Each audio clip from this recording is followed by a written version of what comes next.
नमस्कार। मैं स्वप्निल श्रीवास्तव, अधिवक्ता उच्च न्यायालय, आपके अपने निःशुल्क विधिक सलाह प्रांगण में आपका हार्दिक स्वागत करता हूं। क्रिमिनल या सिविल केस किसी व्यक्ति के खिलाफ लॉज हो जाए तो सरकारी नौकरी पर क्या प्रभाव पड़ेगा? जी हाँ, यही है आज का विषय। और मुख्य बिंदु है, क्रिमिनल केस या सिविल केस आपके खिलाफ लॉज हो जाए तो सरकारी नौकरी पर क्या प्रभाव पड़ेगा? जब आप नाबालिग थे और किसी भी क्रिमिनल केस में इन्वॉल्व हुए हों, यहाँ तक कि दोषी भी सिद्ध हो गए हों, तो सरकारी नौकरी पर क्या प्रभाव पड़ेगा? और आपराधिक केस दर्ज होने के बाद अपने सरकारी नौकरी को बचाएं कैसे?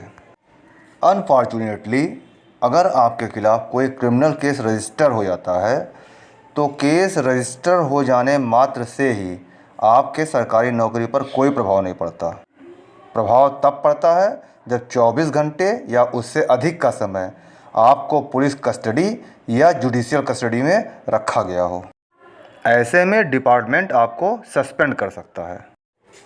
पुलिस कस्टडी हो या जुडिशियल कस्टडी, अगर 24 घंटे या उससे अधिक का समय आपको उसमें रखा गया है तो फिर डिपार्टमेंट अगर चाहे तो आपके खिलाफ सस्पेंशन ऑर्डर पास कर सकता है, लेकिन तत्काल प्रभाव से बर्खास्त नहीं कर सकता, डिसमिस नहीं कर सकता।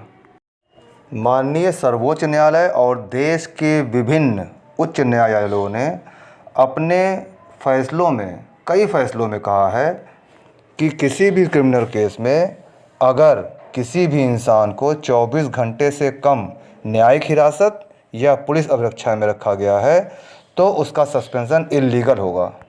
लेकिन डिपार्टमेंट को उस केस की फाइल मंगाकर डिपार्टमेंटल इंक्वायरी कराने का पूरा लीगल राइट है। निलंबन और बर्खास्तगी, सस्पेंशन और टर्मिनेशन क्या होता है? निलंबन में आप अस्थायी रूप से मतलब टेम्परेरी रूप से सर्विस से निकाले जाते हैं, आपको बेसिक सैलरी है, लेकिन बर्खास्तगी के बाद आप परमानेंट सर्विस से निकाल दिए जाते हैं और आपको कोई सैलरी नहीं मिलती।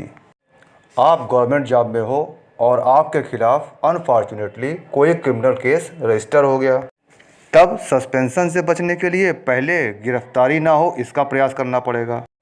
गिरफ्तारी पर रोक लगाने के लिए आप ऑनरेबल हाई कोर्ट के समक्ष कॉन्स्टिट्यूशन की आर्टिकल 226 में क्रिमिनल रिट फाइल कर सकते हैं या सक्षम न्यायालय से एंटीसिपेटरी बेल अग्रिम जमानत ले सकते हैं।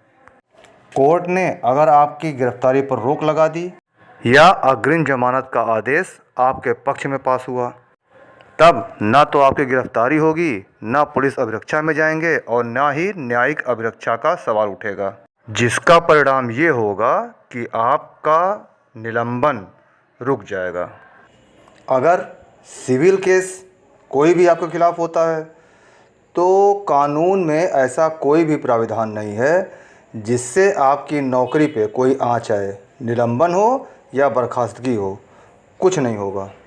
यहाँ तक कि अगर कोई अर्थदंड, जिसे आप पेनाल्टी कहते हैं, वो भी किसी सिविल केस में लगा है, तब भी आपकी नौकरी पे कोई प्रभाव नहीं पड़ेगा। अगर ऐसे में सस्पेंशन होता है तो वो 100% इल्लीगल है। आप कोर्ट में चैलेंज करें, आपको निश्चित रूप से राहत मिलेगी। कभी कभी ऐसे भी केस सामने आते हैं कि नियुक्ति के समय या नियुक्ति के बाद अगर किसी के खिलाफ कोई क्रिमिनल केस पेंडिंग है तो वो बताता नहीं है। ऑनरेबल सुप्रीम कोर्ट ने कहा कि पेंडेंसी ऑफ क्रिमिनल केस के बारे में कोई बताए या ना बताए, इस आधार पर आप उसको सस्पेंड या टर्मिनेट नहीं कर सकते कि उसने नहीं बताया। अगर कोई माइनर है, मतलब नाबालिग है, और उससे कोई अपराध हो गया है या वो किसी अपराध में दोषी भी सिद्ध हो चुका है, तब भी माननीय सर्वोच्च न्यायालय का अपने विभिन्न आदेशों में कहना है कि उसने ये छिपाया या दोषी है, इस आधार पर आप उसे निलंबित नहीं कर सकते क्योंकि उस समय वो नाबालिग था। ये फाइंडिंग है ऑनरेबल सुप्रीम कोर्ट की। सर्विस के दौरान मान लीजिए आप किसी क्रिमिनल केस में इन्वॉल्व भी हो गए और आपको सज़ा भी हो गई, लेकिन किसी भी तरह से आपने 24 घंटे के अंदर अपनी ज़मानत करवा ली, तो आपका निलंबन या बर्खास्तगी पूरी तरह अवैध है, इल्लीगल है। सिविल केस में जुर्माना हो जाए तो मैंने बताया कोई भी निलंबन या आपकी नौकरी पे कोई भी असर नहीं पड़ेगा, लेकिन अगर किसी क्रिमिनल केस में 100 रुपये या उससे ज़्यादा का अर्थदंड या जुर्माना लग जाता है तो ये ठीक नहीं है। आप उस अर्थदंड या पेनाल्टी जो भी कह लें उसको सक्षम न्यायालय से स्टे ज़रूर करवाएं, अदरवाइज़ आपका सस्पेंशन संभव है। मेरी एक ही कानूनी सलाह, अगर आपके खिलाफ़ क्रिमिनल केस पेंडिंग है या हो जाता है और आप नौकरी में हैं, सबसे पहले प्रयास करें आपकी गिरफ्तारी ना हो।